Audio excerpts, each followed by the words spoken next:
0세부터 100세까지 모두 다 책 읽는 다올책 사랑방입니다. 선생님, 바보의사 선생님. 의사 장기려 이야기 들려드릴게요. 교과서에 수록된 도서이기도 합니다. 이상희 글, 김명길 그림, 출판사 웅진 주니어. 의사 장기려 선생님이 어려운 사람들을 위해 이렇게 진로해주는 모습이네요. 선생님, 바보의사 선생님, 의사 장기려 이야기. 어릴 때 우리 집은 가난했습니다. 전쟁 때 아빠를 잃었고 나는 무릎이 많이 아팠어요. 얼른 병원에 안 가면 영영 못 걷는다는데. 으휴, 우리 기호 무릎 고치는 게 엄마 소원이다. 엄마는 나를 병원에 데려갈 수 없어 늘 한숨을 쉬었어요. 그러던 어느 날이었어요. 기호야, 복음병원이라는 데가 있대.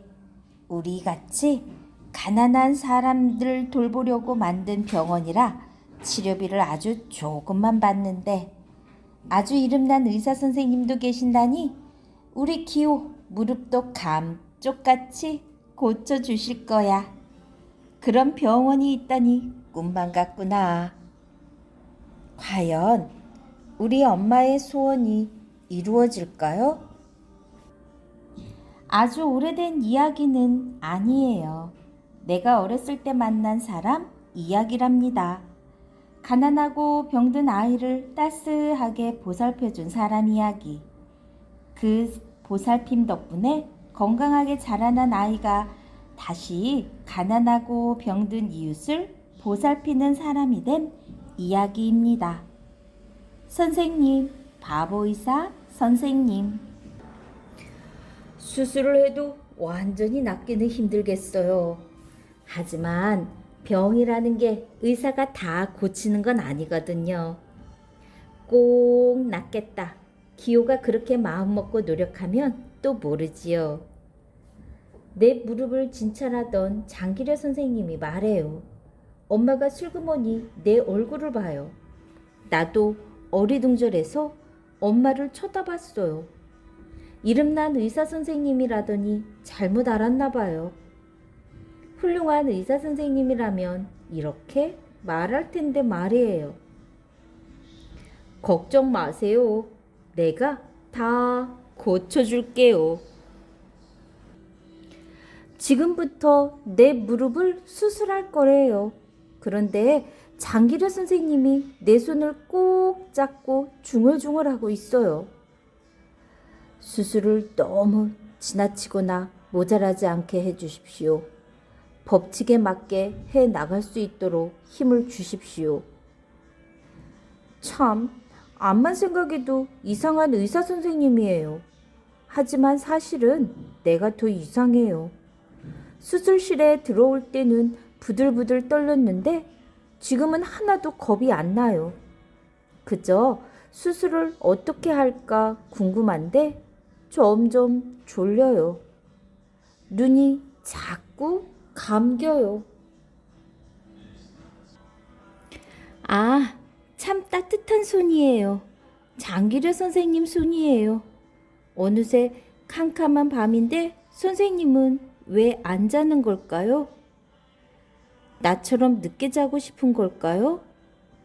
늦게 자면 키가 안 큰다고 엄마가 그랬는데 그래서 선생님도 키가 작은가 봐요. 하지만 선생님 손은 아주 커다랗고 따뜻해요. 병실에 누워만 있는 건 진짜 심심해요. 엄마가 일 끝내고 밤늦게 올 때까지 나 혼자뿐이거든요. 나는 몰래 침대를 빠져나와 병원 안을 돌아다녀요. 그러다 장기려 선생님이 지나가는 걸 보면 얼른 따라가요. 병실에서 병실로, 진찰실로, 또 수술실로. 장기려 선생님은 쉬지 않고 환자를 보러 다녀요. 오늘은 엄마가 쉬는 날이에요. 엄마 등에 엎여 사르르 잠이 들려고 할 때였어요. 옆 침대 아줌마가 엄마에게 말을 걸었어요. 장기려 선생님 얘기 들었어요? 얼마 전에 밀린 입원비 때문에 퇴원 못하는 환자를 사무장님 몰래 뒷문으로 내보내셨대요. 그러자 엄마가 대답했어요. 그건 아무것도 아니에요. 은행에서 병원으로 전화가 왔더래요.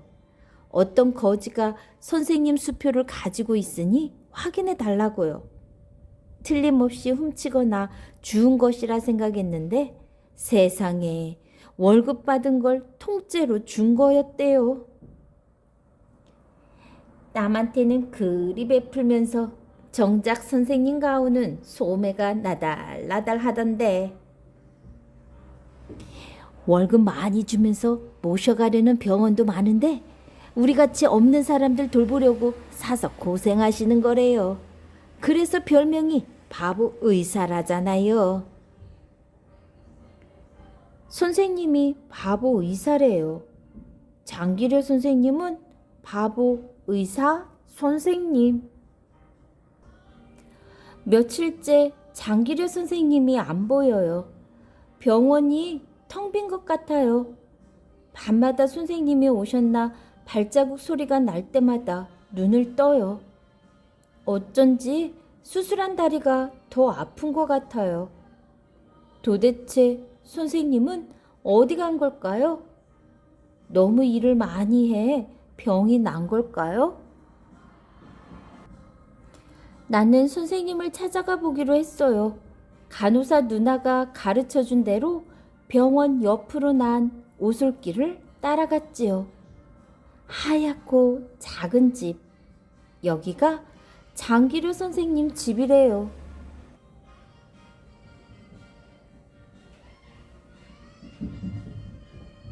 나는 코가 납작해지도록 창문에 들러붙어 구경을 했어요.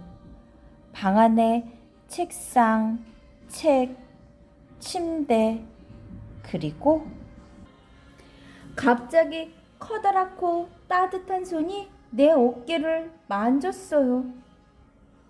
너 기호 아니냐? 이렇게 다녀도 괜찮니? 무릎 수술이 잘 돼서 다행이구나. 하지만 너무 무리하면 안 돼. 나는 깡충 뛰고 싶을 만큼 반가웠지만 입에서는 엉뚱한 소리가 나왔어요. 선생님 집도 우리 집처럼 가난하네요. 선생님은 껄껄 웃으며 나를 집 안으로 데리고 들어갔어요. 우리는 과자도 먹고 미숫가루도 먹었어요. 북쪽에 있다는 가족과 함께 찍은 사진도 봤어요. 선생님은 혼자 살아요? 그러면 심심하겠다. 나도 혼자 집 보면 심심한데. 내가 묻자 선생님이 말했어요. 그럴 때면 북쪽에 있는 가족들 사진을 보면서 얘기를 하지. 와, 나하고 똑같네. 나도 우리 아빠랑 얘기하는데. 선생님도 나처럼 사진을 보고 얘기한다니 신기했어요. 기호 같은 꼬마를 보면 우리 아들 생각이 많이 나. 병원에 오는 환자들도 모두 가족처럼 여겨진단다. 내가 환자들을 정성껏 돌보면 북쪽의 우리 가족도 누군가가 돌봐주겠지 하는 생각도 들고 말이야. 커다란 손으로 내 머리를 쓰다듬으며 선생님이 말했어요. 그런데 선생님, 어디 갔다 왔어요? 의사가 없는 마을에 가서 사람들을 치료하고 왔단다. 병원이 없어서 아파도 치료를 받지 못하는 사람들이 많거든. 나는 갑자기 궁금해졌어요. 선생님은 어릴 때부터 의사가 되고 싶었어요? 그래, 의사가 되고 싶었지. 가난하고 병든 사람을 돕는 의사. 그런데 점점 어려워지는구나. 치료에 쓰는 약이나 기구값이 엄청나거든. 그래서 요즘은 건강할 때 조금씩 돈을 모아서 병나고 다쳤을 때 걱정 없이 치료받을 수 있는 방법을 생각하고 있어. 나는 그때 마음 먹었어요. 장기려 선생님처럼 가난하고 병든 사람을 돕는 의사가 되겠다고요. 선생님 같은 바보 의사가 되겠다고요. 그리고 그날 마음먹은 대로 나는 의사가 되었어요. 그때 가난한 아이의 다리를 고쳐주고 꿈을 갖게 해준 장기려 선생님은 평생 쉬지 않았던 몸을 눕히고 말았지요. 하지만 바보의사 장기려 선생님의 커다란 손은 여전히 따뜻했습니다. 장기려 선생님이 세상을 떠난 날은 크리스마스, 세상을 구하러 오신 이의 약속의 날. 의사가 되면 가난한 사람을 위해 평생을 바치겠다는 약속대로 살고 한시도 그 약속을 어긴 적 없이 살다 떠난 선생님처럼 나도 다시 한번 약속합니다. 장기려 선생님처럼 가난하고 병든 사람을 위해 평생을 바치겠다고. 세상 어디에나 가난하고 병든 사람이 있고 세상 어디에나 그들을 보살피는 손길이 있고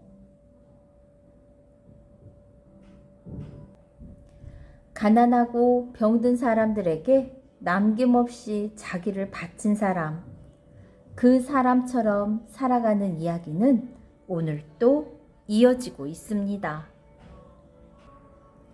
여기 보이는 모습이 바로 의사 장기려 선생님 모습이에요. 지금까지 내가 여러 사람들과 뜻을 모아 보건병원, 청십자 의료보험, 청십자 병원 등을 장설할 수 있었던 힘은 물론 신앙의 힘이었으나 마음속 깊이 가족에 대한 간절한 사랑이 있었음을 고백하지 않을 수 없습니다. 내가 불쌍한 이웃을 위해 일하는 만큼 북에 남겨두고 온 아내와 아이들도 누군가의 도움을 받게 되리라 나는 믿었습니다. 우리 장기려 선생님에 대해서 조금 더 알아볼까요? 가난하고 병든 이웃에게 아낌없이 내어준 삶. 장기려 선생님은 1911년 평안북도 용천에서 태어났어요. 7살에 천자문을 뗄 정도로 영특했지만 마음도 약하고 몸도 약한 아이여서 걸핏하면 알아 누웠어요. 신앙심 깊은 할머니가 밤낮 없이 감싸고 토닥이면서 부디 튼튼하게 자라서 앞으로 나라를 위해 큰일하는 사람이 되라고 간절히 기도하는 사랑에 용기를 내곤 했죠. 고등학교 시절 선생님은 집을 떠나 큰 도시에서 혼자 지내면서 친구들과 노는 데 빠져 공부를 소홀히 한 적이 있었어요.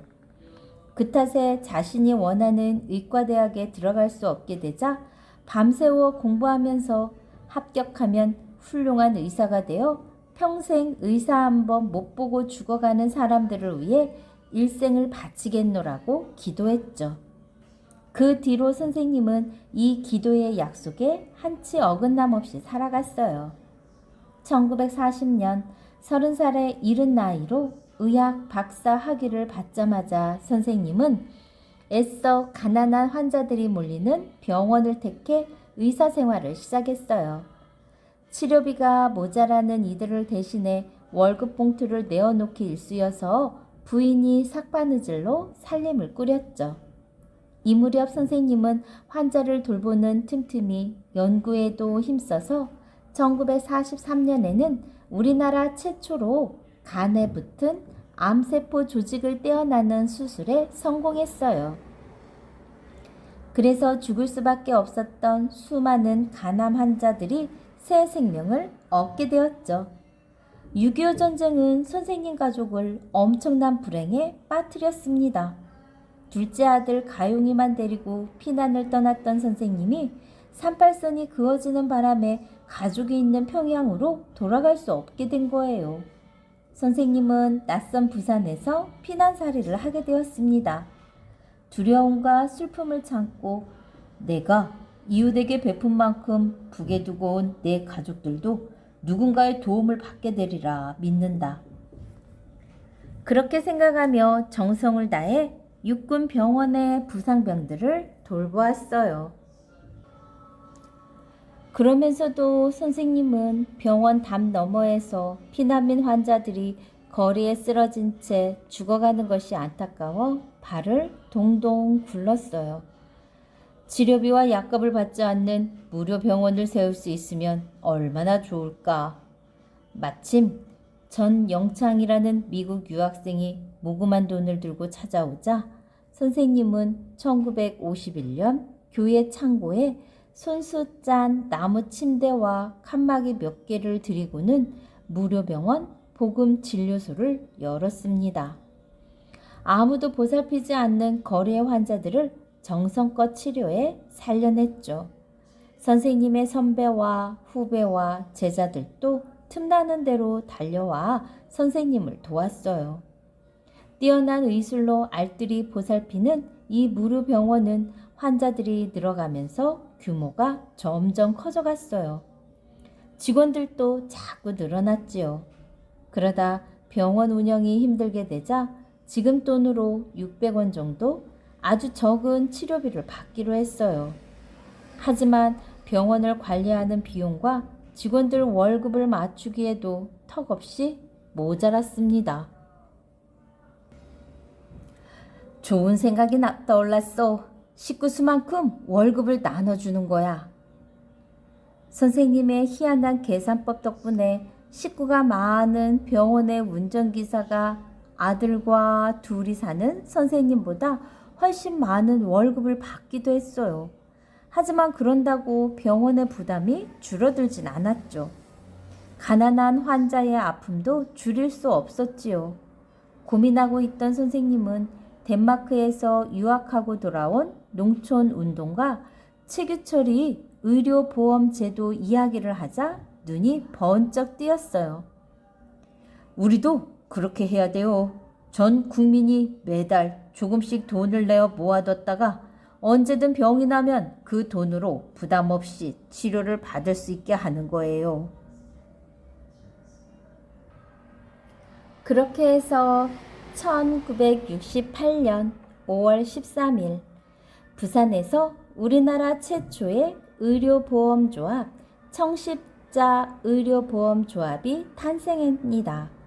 이제 어떤 가난한 집안 가족들도 조합원이 되어 다달이 보험금만 내면 큰 병이 나도 아무 걱정이 없었어요. 미리미리 건강검진을 받을 수도 있었지요. 지금 우리나라 온 국민이 가입되어 있는 의료보험은 선생님의 이 청십자 의료보험에서 비롯된 거예요. 이처럼 선생님이 일평생 가난한 이웃을 위해 애써온 사실이 널리 알려져 선생님은 1979년 막사이 사이상을 받게 되었어요. 막사이 사이상은 해마다 종교, 인종, 국가, 계급 등 차별 없이 아시아 사람들을 위해 공헌한 사람들에게 주는 상이에요. 병원에서 환자를 진료하고 밤 기차를 타고 오가며 의과대학에서 강의를 하는 사이 선생님은 또 바닷가 마을이며 산간 마을의 무이촌으로 진료봉사를 떠나곤 했죠. 세상 어딘가에서 앓고 있는 누군가의 고통을 덜어주기 위해 잠시도 쉬지 않았죠. 선생님은 1995년 쓰러지기 직전까지 환자를 돌보다 세상을 떠났습니다. 선생님이 홀로 지내던 병원 옥탑방에는 끝내 만나지 못한 부인의 사진과 소매 끝이 다 다른 의사 가운뿐이었습니다. 하지만 가난한 이웃을 위해 자신을 아낌없이 내어주고 떠나면서 남긴 부탁의 말씀은 세상 곳곳에서 메아리치고 있습니다.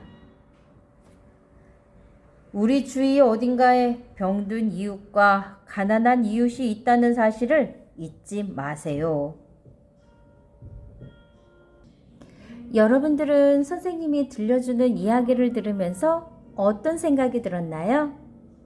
여러분들은 이렇게 남들을 위해서 함께 걸어갈 마음이 생겼을까요? 과연 어떻게 사는 삶이 정말 잘 사는 삶일까요? 여러분이 오늘 곰곰이 생각해보는 날이었으면 좋겠습니다. 지금까지 선생님, 바보, 의사 선생님이었습니다. 좋아요, 구독구 눌러주시면 선생님이 계속해서 좋은 책 선별해 들려드릴게요. 감사합니다.